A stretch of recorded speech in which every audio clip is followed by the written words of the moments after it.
থেকে আগত ইউনিয়ন বিএনপির নেতৃবৃন্দ, অঙ্গ সহযোগী সংগঠনের নেতৃবৃন্দ, সভাপত দশপুরবাসী, আসসালামু আলাইকুম। আপনারা জানেন ইতিমধ্যেই সকল চক্রান্ত এবং ষড়যন্ত্রের বাগানকে ছিন্ন করে কলাজীব এবং দশপুরের জনগণের বৃহত্তর ঐক্যের সূচনা হয়েছে ইনশাআল্লাহ।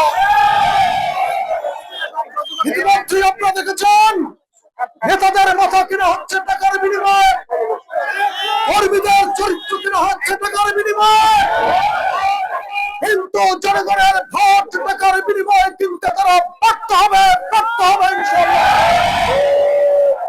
যে সমস্ত নেতারা অর্থের কাছে চরিত্র বিক্রি করেছেন, জীবনে একবার নির্বাচনে দাঁড়িয়ে দেখেন, জনগণ লাল কার্ড দেখিয়ে দেবে আপনাদেরকে। বিরোধের মধ্য দিয়ে জনগণের সংসদ সদস্য নির্বাচন করার জন্য আমরা বিভিন্ন ইউনিয়নের সমাবেশ করে শপথ গ্রহণ করেছিলাম। সেই শপথ যারা ভঙ্গ করেছেন, যারা নিজেরা শপথ করিয়ে সেই শপথ ভঙ্গ করেছেন, তারা রাজপথে মুনাফেকের আখ্যায়িত হয়েছে। আমরা তাদের জন্য আল্লাহর কাছে দোয়া করি, তাদের ইমান ফিরে আসুক এবং সেই ইমান 12 তারিখের আগে ফিরে আসুক ইনশাআল্লাহ।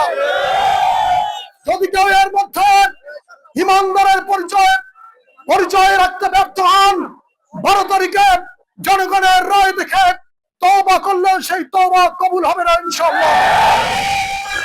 আমি আপনাদেরকে অনুরোধ করব, কোন গোয়েন্দা সংস্থার টাকার কাছে, ইসরায়েলি মোসাদের টাকার কাছে নিজের চরিত্র বিক্রি করবেন না।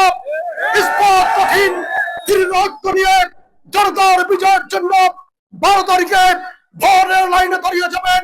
কোন অপশক্তি নেই, কোন টনপটপট বদমাশ আপনার ভোটের রেজাল্ট পরিবর্তন করতে পারবে না।